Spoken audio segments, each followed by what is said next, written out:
अस्सलाम वालेकुम लिसनर्स। उम्मीद करता हूँ आप लोग दुनिया में जहाँ भी मौजूद हैं खैरियत से हैं, खुश हैं और आपकी ज़िंदगी बेहतर गुजर रही है। अगर आप में से किसी ने भी अब तक मेरे चैनल को सब्सक्राइब नहीं किया तो मुझे सपोर्ट करने के लिए सबसे पहले इस चैनल को सब्सक्राइब कर लें। आज की ये जो कहानी है ये बड़ी स्ट्रेंज, बहुत ही ज़बरदस्त कहानी है। और इससे पहले हम इस कहानी की तरफ बढ़ें, सबसे पहले इस ऑडियो टेप को लाइक कर दें। जैसा कि आपको पता है कि आजकल दिसंबर चल रहा है और तकरीबन आधा दिसंबर होने ही वाला है, तो मैंने सोचा कि जो best of the best story है वो आपके साथ शेयर की जाए। यह स्टोरी हमारे एक सब्सक्राइबर हैं मिस्टर जी, उन्होंने काफ़ी अरसे पहले मेरे साथ शेयर की थी।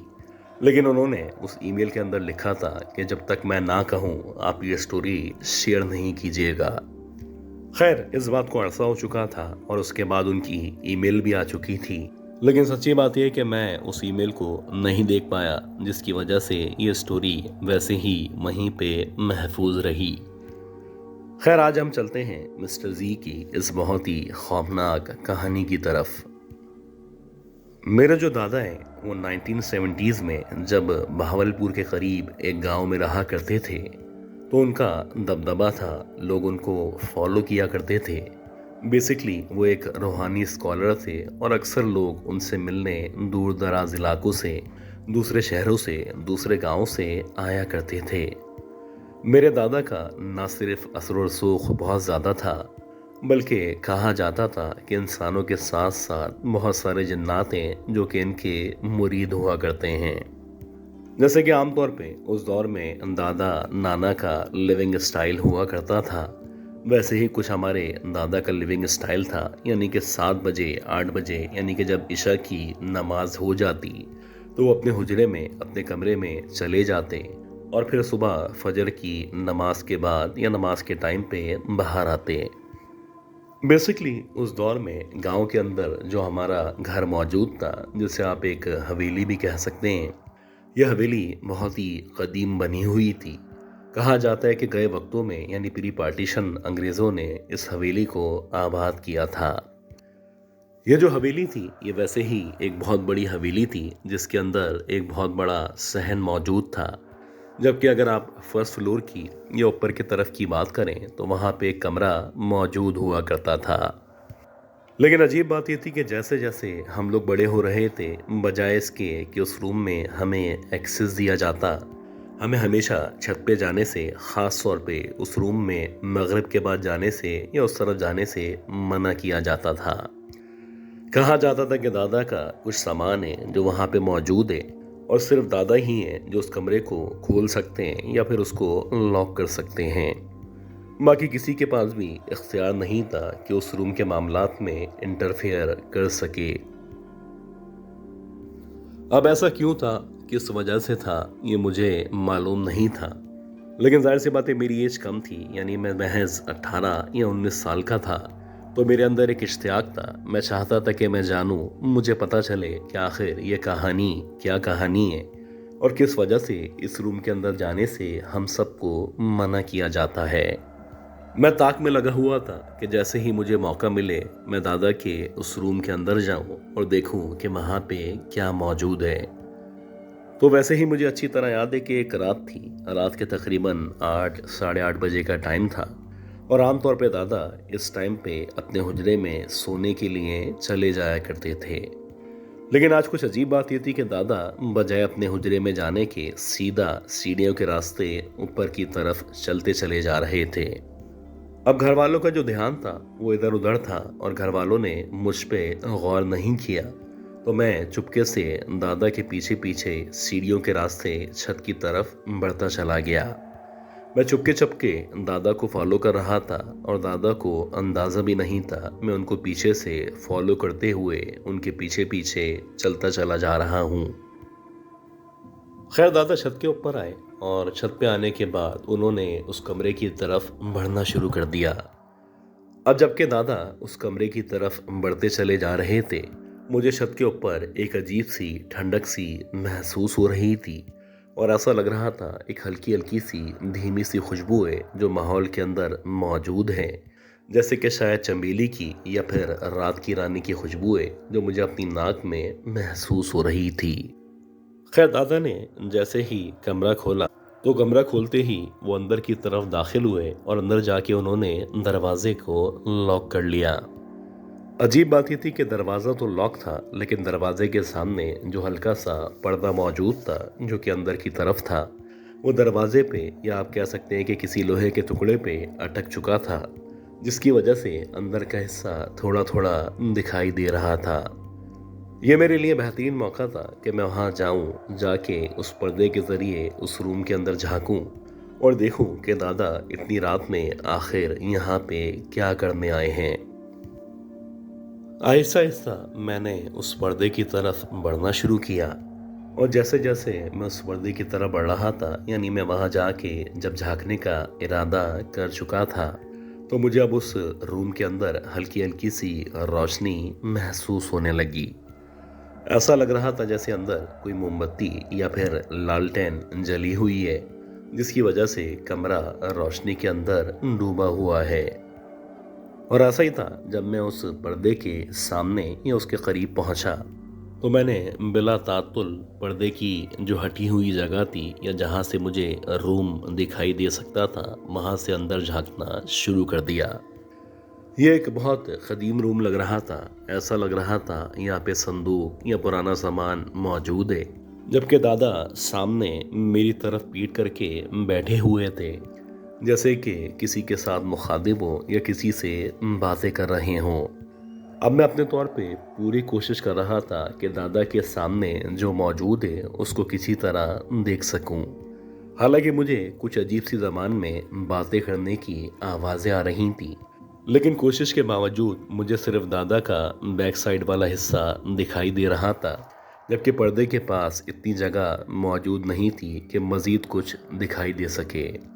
लेकिन अल्लाह का करना ऐसा हुआ कि एकदम से पर्दा हवा के ज़रिए उड़ा और सामने का जो हिस्सा है वो मुझे मुकम्मल तौर पे दिखाई देने लगा।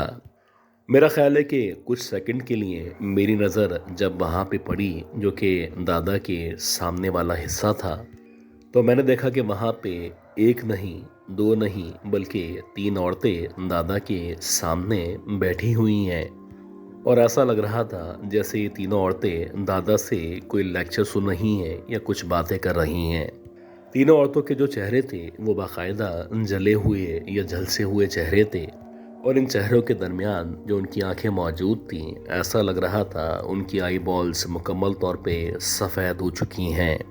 ये जो मंज़र मैंने देखा था मुश्किल से 3, 4, 5 या 6 सेकंड का मंज़र होगा, लेकिन मैंने वाज़े तौर पे उन तीनों औरतों को इस तरह के चेहरे और इस तरह की आंखों के साथ दादा के सामने बैठे हुए देखा था।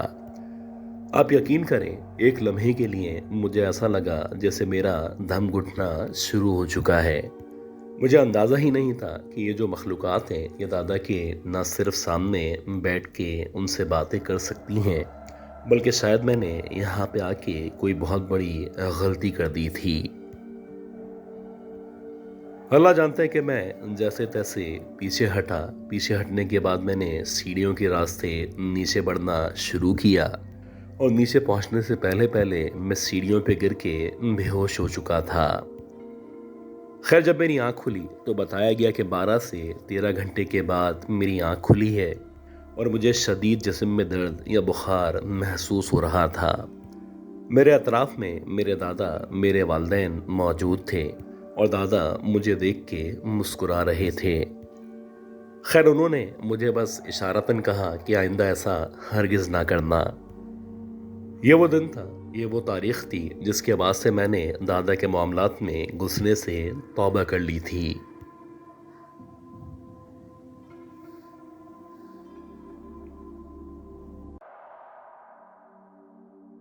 अच्छा गाइस, उम्मीद करता हूँ ये जो पहली स्टोरी थी, ये कहानी, ये स्टोरी आपको ज़रूर पसंद आई होगी।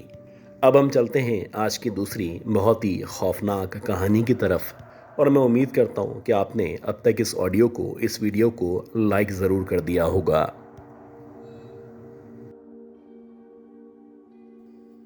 बचपन के जो दिन होते हैं वो भी क्या खूब दिन हुआ करते हैं।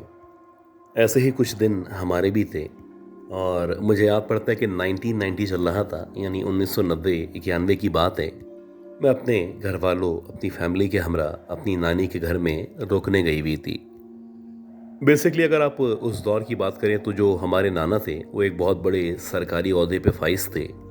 लेकिन जाहिर सी बात है, इनका जो बैकग्राउंड था वो क्योंकि एक गांव से था, तो अक्सर ऐसा होता था कि जब उनको टाइम मिला करता तो वो गांव में, यानी अपने बंगले, अपने घर में, अपनी हवेली में रुकने आ जाया करते थे। मुझे अच्छी तरह याद है कि हम लोग अपनी नानी के घर जब रुके हुए थे तो हमारे साथ साथ हमारी खाला और एक और मामू भी थे जो उस वक्त वहाँ पे रुकने आए हुए थे। बेसिकली ये जो हवेली थी, कहा जाता था कि ये प्री पार्टीशन या तकसीम हिंद पाकिस्तान से पहले की तामीर हुई हुई थी और गए वक्तों में अंग्रेज इस हवेली को इस्तेमाल किया करते थे। इस हवेली का अगर आप जो इंफ्रास्ट्रक्चर है उसकी बात करें तो जब आप हवेली से अंदर दाखिल होते हैं तो आपके सामने एक बहुत बड़ा सा सहन नुमा एरिया मौजूद था और मजीद आगे बढ़ने पे वहाँ पे कमरों का आगाज हुआ करता था। इस पूरी हवेली में अगर आप टोटल कमरों की बात करें तो 13 कमरे मौजूद थे। 9 कमरे नीचे की तरफ थे, जबकि 3 कमरे पीछे जो सीढ़ियाँ मौजूद थी वहाँ से अगर आप ऊपर चढ़ के जाएं तो 3 कमरे वहाँ पे सामने दिखाई दिया करते थे। ये जो कमरे थे बहुत कुशादा, बहुत ही बड़े बड़े, बहुत ही लंबे से कमरे थे और सबसे हैरान कुन बात ये थी कि जितने भी कमरे थे इन कमरों के दरमियान जो जालियाँ मौजूद थी, जैसे कि पुराने दौर में या पुराने घरों में जालियाँ मौजूद हुआ करती थीं, वैसे ही जालियाँ बनी हुई थीं और बासानी एक रूम से दूसरे रूम के अंदर देखा या झांका जा सकता था। अजीब बात थी कि जब हम वहाँ पे जाया करते थे या जो जो हम बड़े हो रहे थे, हमें कहा जाता था कि ये जो रूम नंबर 4 है या रूम नंबर 5 है, इन दोनों रूम्स को इस्तेमाल करने से परहेज करना है। आप लोग कोशिश करें कभी भी इस रूम के अंदर अकेले ना जाएं। अगर कोई काम हो तो किसी बड़े को अपने साथ लेके अंदर दाखिल हों। वैसे बज़ाहिर अंदर से देखने में ये नॉर्मल रूम्स की तरह थे। यहाँ पे भी मसेरी या उस दौर के हिसाब से पलंग मौजूद थे और बाकायदा मेहमानों के बैठने की जगह दी गई थी। लेकिन वहाँ जाने से हमें क्यों मना किया जाता था, क्यों रोका जाता था, इसके पीछे जो वजह थी वो अब तक मालूम नहीं थी। लेकिन जो मेरी कज़न्स थी, यानी कि जो मेरे मामू की बेटियां थीं या मेरी खाला की जो बेटियां थीं, उनका एक कहना था कि ये जो रूम नंबर 4 और 5 है, जो कि एक दूसरे से मिला हुआ है, बल्कि ना सिर्फ मिला हुआ है बल्कि इन दोनों के दरमियान एक दरवाज़ा मौजूद है। इस रूम के अंदर एक लंबी नाक वाली औरत रहा करती है। क्योंकि वो भी बच्चे थे, हम भी बच्चे थे, तो हमें बताया जाता था कि इस औरत के बहुत बड़े बड़े बाल हैं और इसको यहाँ पे कैद कर दिया गया है।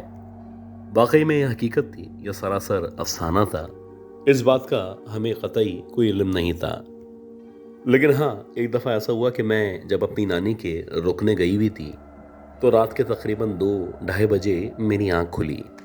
एक तो शदीद सर्दी हो रही थी और दूसरी बात ये थी कि मुझे ऐसा लग रहा था जैसे बहुत सारी औरतें या कम से कम 2 या 3 औरतें आपस में ज़ोर ज़ोर से बातें कर रही हैं। शुरू में ऐसा लग रहा था जैसे औरतें बातें कर रही हैं, लेकिन जैसे जैसे टाइम गुजर रहा था या मज़ीद मैं इन आवाज़ों को सुन पा रही थी तो अब लगने लगा था जैसे ये औरतें बातें नहीं कर रहीं, बल्कि शायद आपस में किसी बात पे बहस करने के साथ साथ लड़ाई कर रही हैं। अच्छा, हैरान कुन बात थी कि ये जो भी आवाज़ें थीं, इनको सुनने के बाद मेरी ही आंख खुली थी, जबकि किसी और की आंख हरगिज़ नहीं खुली थी। एक लम्हे के लिए गुमा हो रहा था ये जो भी आवाज़ें सरासर सिर्फ मुझे ही सुनाई दे रही हैं।